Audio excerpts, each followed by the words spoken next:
Before we begin today's story, take a moment to support the channel.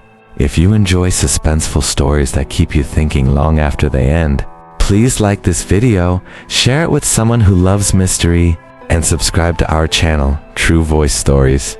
Your support helps us create more powerful stories like this one. And don't forget to leave a comment below telling us which country you're watching from. We love reading every single one.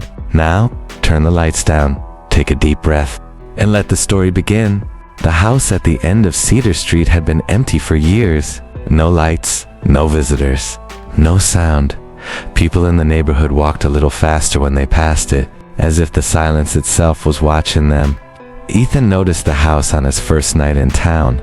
He had just moved to the small American suburb for a fresh start. New job, new surroundings.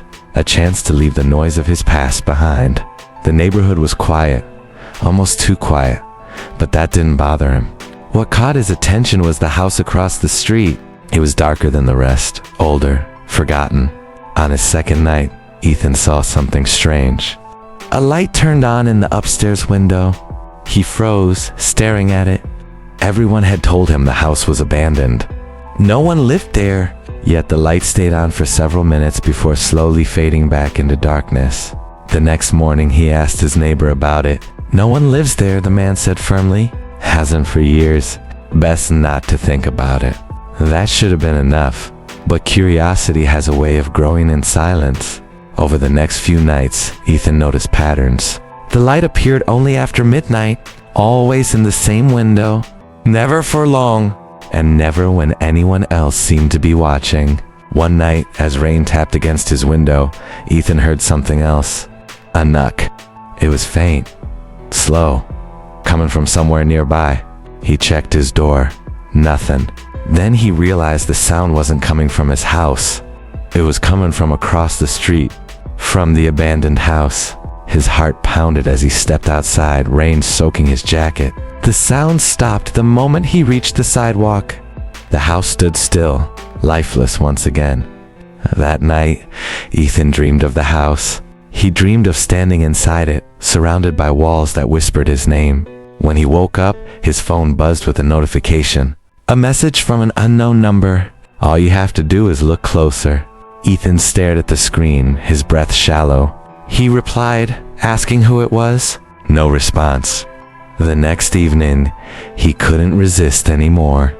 He crossed the street and stood in front of the house. Up close, it felt colder, as if the air around it refused to move. The door was unlocked. That should have scared him. Instead, it pulled him in. Inside, the house smelled of dust and time. Furniture sat exactly where it had been left, as if someone had simply stepped out and never returned.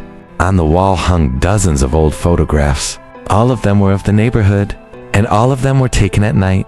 Ethan's blood ran cold when he realized something worse. Some of the photos were recent. One of them showed him standing in his own living room, staring out the window. He dropped the photograph and backed away, his chest tight. That's when he heard footsteps upstairs. Slow, deliberate. Hello? His voice cracked. No answer. He climbed the stairs, each step louder than the last. The upstairs room was empty, except for a mirror. Ethan stepped closer and felt his stomach twist. It was delayed, then it smiled. He stumbled back as the reflection leaned closer to the glass, eyes filled with something hollow and familiar. You finally came, it whispered.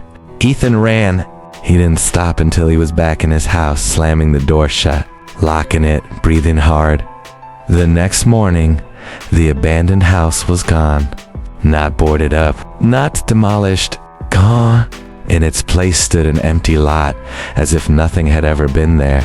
Ethan tried to convince himself it was stress, imagination, a trick of the mind.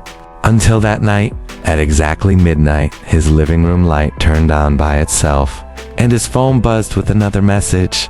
You're home now. Ethan looked at the dark window and slowly realized the truth. The house had never been abandoned.